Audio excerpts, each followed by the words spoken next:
That leftover, a 1 in a billion imbalance, became every galaxy, every star, every human being.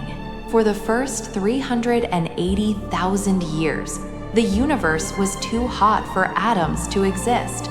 Electrons and nuclei couldn't hold each other. Light couldn't move freely. It was trapped, scattered endlessly. The universe was a white-hot fog where nothing could be seen. But as space expanded, the temperature dropped. 10 billion degrees, 5 billion, 2,000. And suddenly, darkness broke. Atoms formed. Light escaped for the first time. The universe became transparent. The first light is still traveling today, a silent glow called the cosmic microwave background. It is the oldest picture in existence, the universe's baby photo.